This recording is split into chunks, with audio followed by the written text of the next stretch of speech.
নমস্কার শ্রোতা বন্ধুরা, আপনাদের সকলকে আবার স্বাগত জানাই আমাদের যুগলবন্দি ইউটিউব চ্যানেলে।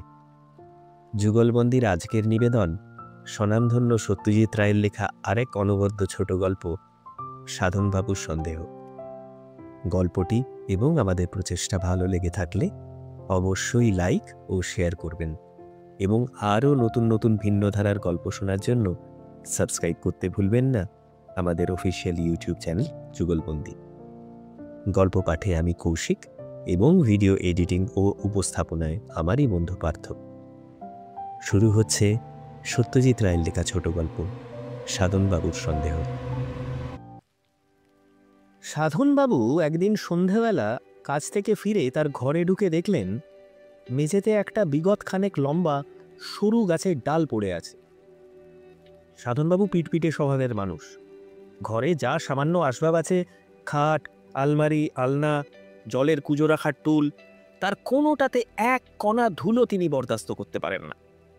বিছানার চাদর, বালিশের ওয়ার, ফুলকারি করা টেবিল ক্লথ সবই তকতকে হওয়া চাই। এতে ধোপার খরচটা বাড়ে, কিন্তু সেটা সাধনবাবু গা করেন না। আজ ঘরে ঢুকেই গাছের ডাল দেখে তার নাক গেল কুচকে। পচা! চাকর পচা মনিবের ডাকে এসে হাজির। বাবু ডাকছিলেন? কেন, তোর কি সন্দেহ হচ্ছে? না বাবু, তা হবে কেন? মেঝেতে গাছের ডাল পড়ে কেন? তা তো জানি না বাবু, কাক চুড়িয়ে এনে ফেলেছে বোধহয়। কেন ফেলবে কেন? কাকচুরি তো ডাল আনবে বাসা বাঁধার জন্য, সে ডাল মাটিতে ফেলবে কেন? ঝাড়ু দেবার সময় লক্ষ্য করিসনি এটা? নাকি ঝাড়ুই দিসনি?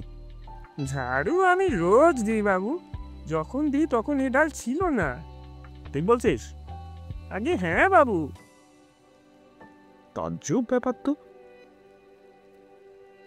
পরদিন সকালে অফিসে যাওয়ার আগে একটা চড়ুইকে তার জানলায় বসতে দেখে সাধনবাবুর সন্দেহ হলো ইনিই বাসা বাঁধার ফিকির খুঁজছেন। কিন্তু কোথায়? ঘরের মধ্যে জায়গা কোথায়? খুলখুলিতে কি? তাই হবে। তিনতলা ফ্ল্যাট বাড়ির সাতখানার ঘরের মধ্যে তার ঘরের দিকে চড়ুইয়ের দৃষ্টি কেন, এই নিয়েও সাধনবাবুর মনে খটকা লাগলো।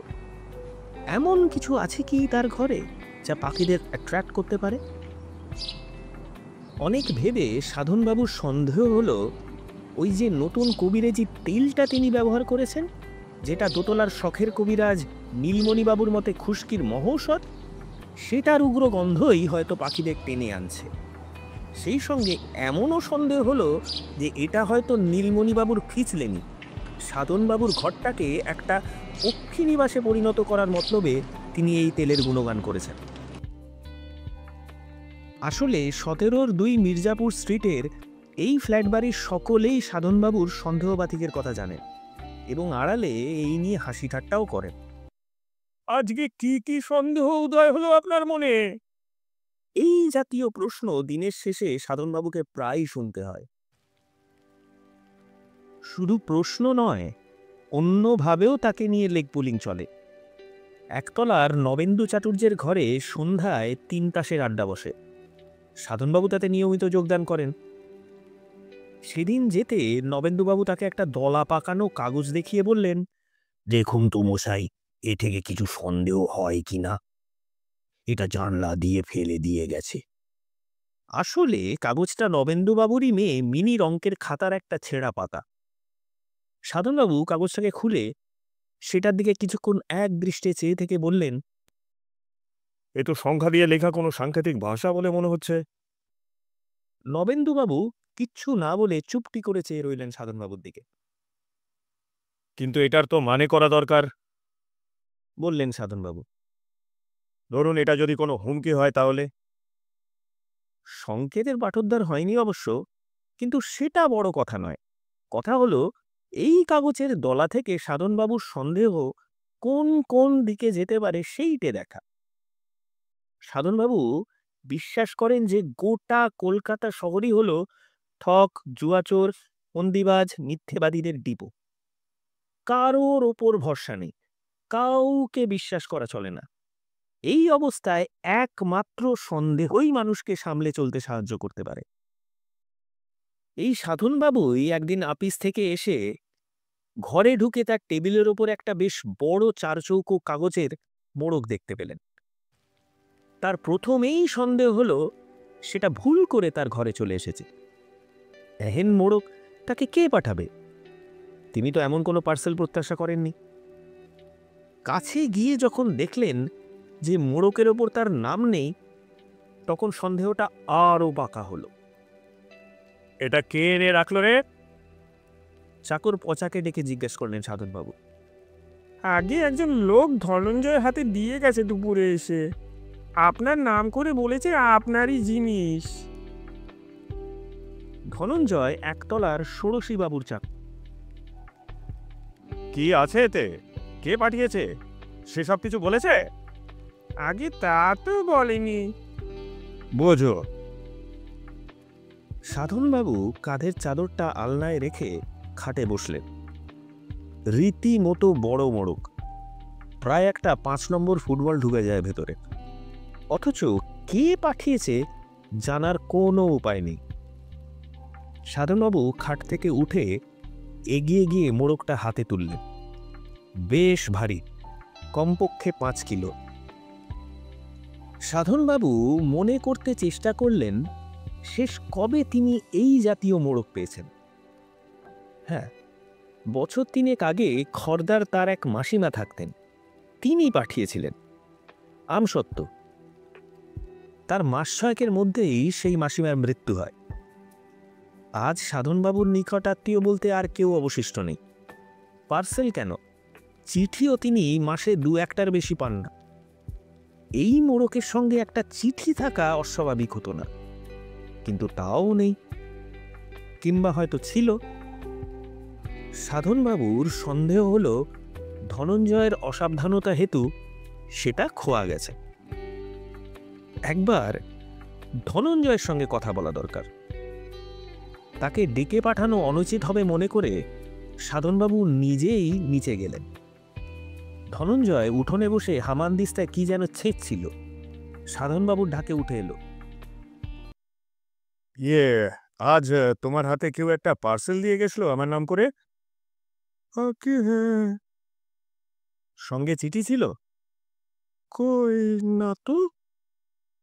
কোত্থেকে এসেছে সেটা বলেছিল? মদন না কি জানি একটা নাম বললেন। মদন? তাই তো বললেন। মদন নামে কাউকে চেনেন বলে মনে করতে পারলেন না সাধনবাবু। কি বলতে কি বলছে লোকটা কে জানে। ধনঞ্জয় যে একটা গবেট, সে সন্দেহ অনেকদিনই করেছেন সাধনবাবু। চিঠিপত্তর কাগজ টাগজ কিছু ছিল তার সঙ্গে? একটা কাগজ ছিল, তাতে বাবু সই করে দিলেন। কে, ষোড়শীবাবু? আগে হ্যাঁ।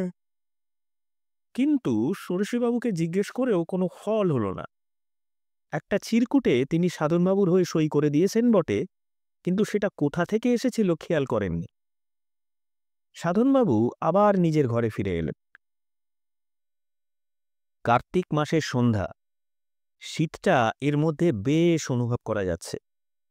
সামনে কালীপুজো, তার তোড়জোড় যে চলছে সেটা মাঝে মাঝে বোমা পটকার। পাড়াতেই একটা বোমা ফেটেছে, আর সেই মুহূর্তে খাটে বসা সাধনবাবুর শিরদাঁড়া দিয়ে একটা বিদ্যুৎ খেলে গেল। টাইম বোমা? এই মোড়কের মধ্যে টাইম বোমা নেই তো, যেটা নির্দিষ্ট সময় ফেটে তার ইহজগতের লীলা সাঙ্গ করে দেবে? এই টাইম বোমার কথা ইদানিং খুব শোনা যাচ্ছে। সারা বিশ্বের সন্ত্রাসবাদীদের এটা একটা প্রধান অস্ত্র। কিন্তু তাকে টাইম বোমা পাঠাবে কে, কেন?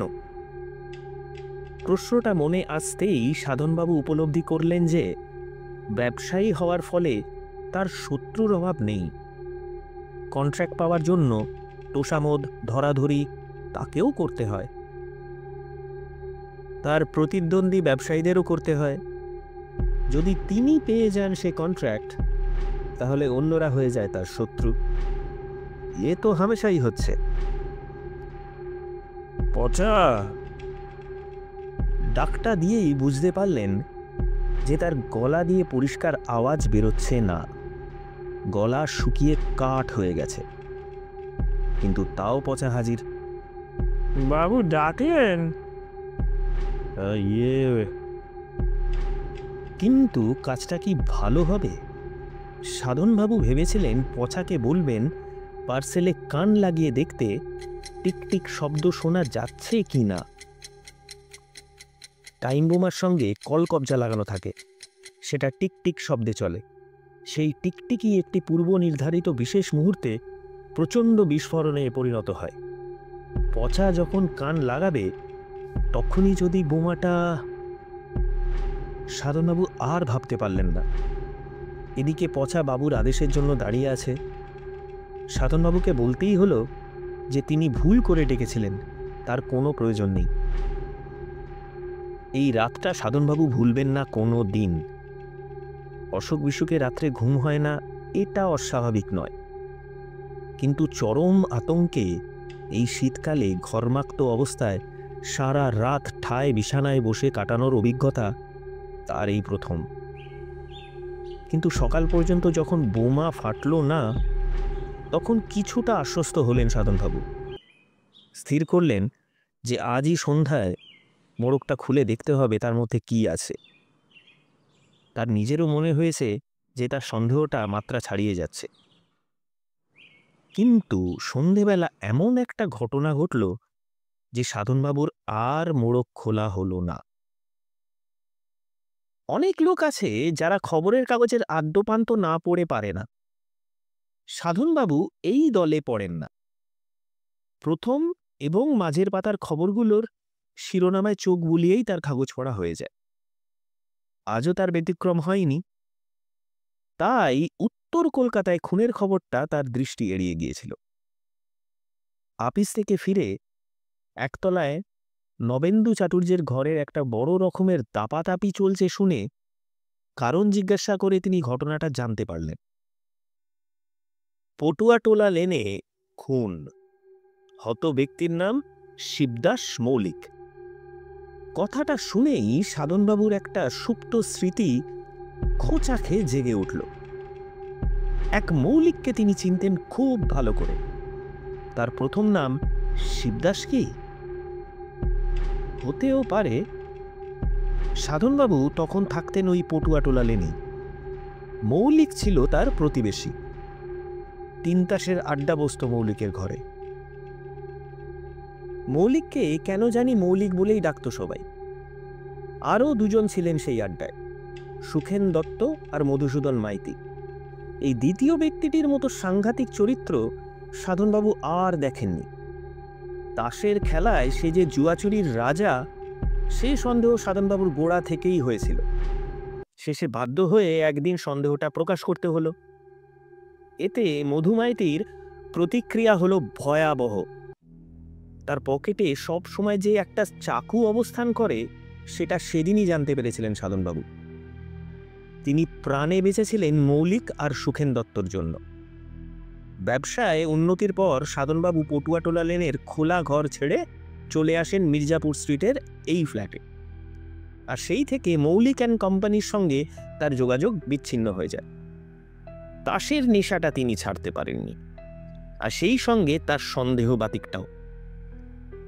কিন্তু অন্য দিক দিয়ে পরিবর্তন হয়েছে বিস্তর। পোশাকে পরিপাট্য, বিড়ি ছেড়ে ওয়েল সিগারেট ধরা, নিলামে দোকান থেকে মাঝে মাঝে শখের জিনিস কিনে এনে ঘর সাজানো, পেইন্টিং, ফুলদানি, বাহারে অ্যাস্ট্রে, এইসব গত 5-7 বছরের ঘটনা। এই খুনের ঘটনার শিবদাস মৌলিক যদি সেই মৌলিক হয়, তাহলে খুনি যে মধুমাইতি সে বিষয়ে সাধনবাবুর কোনো সন্দেহ নেই। খুনটা কিভাবে হলো? সাধনবাবু জিজ্ঞেস করলেন। নৃশংস, বললেন নবেন্দু চাটুর্যে। লাশ শনাক্ত করার কোনো উপায় ছিল না। পকেটে একটা ডায়েরি থেকে নাম জেনেছে। কেন কেন শনাক্ত করার উপায় ছিল না কেন? ধর আছে, মুড়ো নেই, শনাক্ত করবে কি করে? মুড়ো নেই মানে? মুন্ডু ঘ্যাচ্যাং। জোড়া হাত মাথার ওপর তুলে আবার ঝটিতি নামিয়ে এনে খাঁড়ার কোপের অভিনয় করে বুঝিয়ে দিলেন নবেন্দু চাটুর্যে। খুনি যে কোথায় সরিয়ে রেখেছে মুন্ডু সেটা এখনো জানা যায়নি। খুনি কে সেটা জানা গেছে?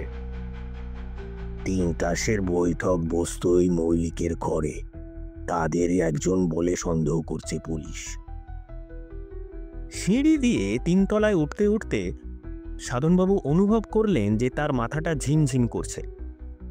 সেদিনের ঘটনা চোখের সামনে জলজ্যান্ত দেখতে পাচ্ছেন তিনি।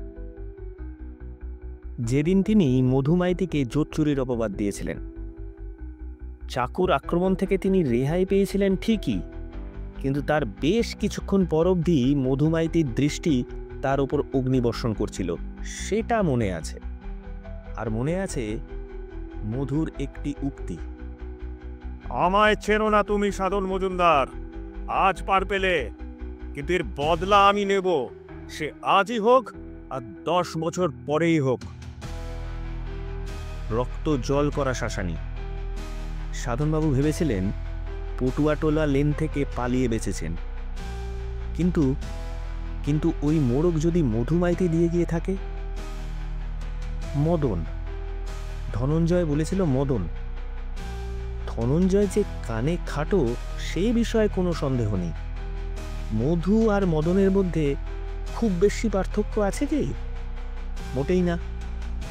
মধু অথবা মধুরই লোক রেখে গেছে ওই পার্সেল, আর সেটা যাতে সত্যিই তার হাতে পৌঁছয় তাই চিরকুটে সই করে দিয়েছে। ওই মোড়কের ভেতরে রয়েছে শিবদাস মৌলিকের মাথা।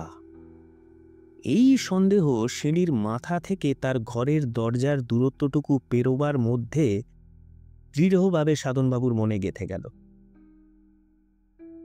দরজা থেকেই দেখা যায় টেবিলের ওপর ফুলদানিটির পাশে রাখা মোড়কটাকে। মোড়কের ওজন এবং আয়তন দুই এখন স্পষ্টভাবে জানিয়ে দিচ্ছে তার ভেতরে কি আছে। বাবু দোরগোড়ায় এসে থেমে গেছেন দেখে পচা কিঞ্চিত বিস্মিত হয়ে দাঁড়িয়ে ব্যাপারটা দেখছিল। সাধনবাবু প্রচণ্ড মনে জোর প্রয়োগ করে বিহবল ভাবটা কাটিয়ে চাকরকে চা আনতে বললেন। আজ কেউ এসেছিল আমার খোঁজ করতে? কই না তো। সাধনবাবু অবশ্য সন্দেহ করেছিলেন পুলিশ হয়তো এরই মধ্যে হানা দিয়ে গেছে। তার ঘরে খুন হওয়া ব্যক্তির মুন্ডু পেলে তার যে কি দশা হবে সেটা ভাবতে তার আরেক দফা ঘাম ছুটে গেল। গরম চা পেটে পড়তে সামান্য বল যেন ফিরে এলো মনে। যাক, অন্তত টাইম বোমা টোমা তো নয়। কিন্তু এও ঠিক যে মুন্ডু সমেত মোড়কটিকে সামনে রেখে যদি তাকে সারা রাত জেগে বসে থাকতে হয় তাহলে তিনি পাগল হয়ে যাবেন। ঘুমের বড়িতে ঘুম হলো ঠিকই, কিন্তু দুঃস্বপ্ন থেকে রেহাই পাওয়া গেল না। একবার দেখলেন মুন্ডহীন মৌলিকের সঙ্গে বসে 3 তাস খেলছেন তিনি, আর একবার দেখলেন মৌলিকের ধড়বিহীন মুন্ডু তাকে এসে বলছে, দাদা, এই বাক্সে প্রাণ হাঁপিয়ে উঠেছে, দয়া করে মুক্তি দিন আমায়। বড়ি খাওয়া সত্ত্বেও চিরকালের অভ্যাস মতো 5:30টায় ঘুম ভেঙে গেল সাধনবাবুর। হয়তো ব্রহ্মমুহূর্তের গুণেই সংকটমোচনের একটা উপায় সাধনবাবুর মনে উদয় হল। মুন্ডু যখন তার কাছে পাচার করা হয়েছে তখন সে মুন্ডু অন্যত্র চালান দিতে বাধাটা কোথায়? তার ঘর থেকে জিনিসটাকে বিদায় করতে পারলেই তো নিশ্চিন্তি। ভোর থাকতেই অন্য কাজ সারার আগে বাজারের থলিতে মোড়কটা ভরে নিয়ে সাধনবাবু বেরিয়ে পড়লেন। প্যাকিংটা ভালোই হয়েছে বলতে হবে, কারণ ভেতরের রক্ত চুইয়ে থাকলেও তার বিন্দু মাত্র বাক্সভেদ করে বাইরের কাগজে ছোপ ফেলেনি। বাসে উঠে কালীঘাট পৌঁছতে লাগলো 25 মিনিট। তারপর পায়ে হেঁটে আদিগঙ্গায় পৌঁছে একটি অপেক্ষাকৃত নিরিবিলি জায়গা বেছে নিয়ে হাতের মোড়কটাকে সবেগে ছুঁড়ে ফেললেন নদীর মাঝখানে। ঝপাং ডুবুস। মোড়ক নিশ্চিহ্ন, সাধনবাবুও নিশ্চিন্ত। বাড়ি ফিরতে লাগলো 35 মিনিট। সদর দরজা দিয়ে যখন ঢুকছেন তিনি তখন ষোড়শীবাবুর দেয়াল ঘড়িতে ঢং ঢং করে 7টা বাজছে, আর সেই ঘড়ির শব্দ শুনেই সাধনবাবু মুহূর্তে চোখে অন্ধকার দেখলেন। একটা কথা হঠাৎ মনে পড়ে গেছে তার। কদিন থেকেই বারবার সন্দেহ হয়েছে তিনি যেন কি একটা ভুলে যাচ্ছেন। 50-এর পর এই জিনিসটা হয়। এ কথা নীলমণিবাবুকে বলতে তিনি নিয়মিত ব্রাহ্মী শাক খেতে বলেছিলেন। আজ 8 ঘন্টা আগেই বেরিয়ে পড়তে হলো সাধনবাবুকে, কারণ যাবার পথে একটা কাজ সেরে যেতে হবে। রাসেল স্ট্রিটে নিলামের দোকান মডার্ন এক্সচেঞ্জে ঢুকতেই এক গাল হেসে এগিয়ে এলেন মালিক তুলসীবাবু। টেবিল ক্লকটা চলছে তো? ওটা পাঠিয়েছিলেন আপনি? মারে, এই তো বলেছিলাম পাঠিয়ে দেব, সেটা পৌঁছয়নি আপনার হাতে? হ্যাঁ, মানে আপনি 500 টাকা আগাম দিয়ে গেলেন, এত পছন্দ আপনার, আপনি পুরনো খদ্দের, কথা দিয়ে কথা রাখবো না? তা তো বটেই, তা তো বটেই। দেখবেন ফার্স্ট ক্লাস টাইম রাখবেও ঘড়ি, নাম করা ফরাসি কোম্পানির জিনিস তো। জিনিসটা জলের দরে পেয়ে গেছেন, ভেরি লাকি। তুলসীবাবু অন্য খদ্দেরের দিকে এগিয়ে যেতে সাধনবাবু দোকান থেকে বেরিয়ে এলেন। জলের দরের ঘড়ি জলেই গেল। ভালো বদলা নিয়েছে মধুমাইতি, তাতে সন্দেহ নেই। আর মডার্নকে যে মদন শুনেছে ধনঞ্জয়, তাতেও কোনো সন্দেহ আছে কি? এতক্ষণ আপনারা শুনছিলেন স্বনামধন্য সত্যজিৎ রায়ের লেখা ছোট গল্প সাধনবাবুর সন্দেহ, অনলি অন যুগলবন্দি ইউটিউব চ্যানেলে। গল্পটি এবং আমাদের প্রচেষ্টা ভালো লেগে থাকলে অবশ্যই লাইক এবং শেয়ার করবেন আপনার প্রিয়জনদের সাথে। আপনাদের মতামত খুবই মূল্যবান আমাদের কাছে। আমাদের প্রচেষ্টা এবং উপস্থাপনা কেমন লেগেছে তা অবশ্যই কমেন্ট বক্সে লিখে জানাবেন। এতে আমাদের আরও উৎসাহ এবং অনুপ্রেরণা যোগাবে আপনাদের কাছে আরও ভিন্ন ধারার গল্প শোনাবার জন্য। আরও নতুন নতুন ভিন্ন ধারার গল্প শোনার জন্য সাবস্ক্রাইব করতে ভুলবেন না আমাদের অফিসিয়াল ইউটিউব চ্যানেল যুগলবন্দি।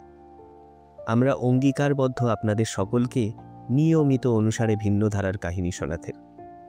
দেখা হচ্ছে খুব শীঘ্রই শব্দের সুরে গল্পের জগতে। ভালো থাকবেন সবাই।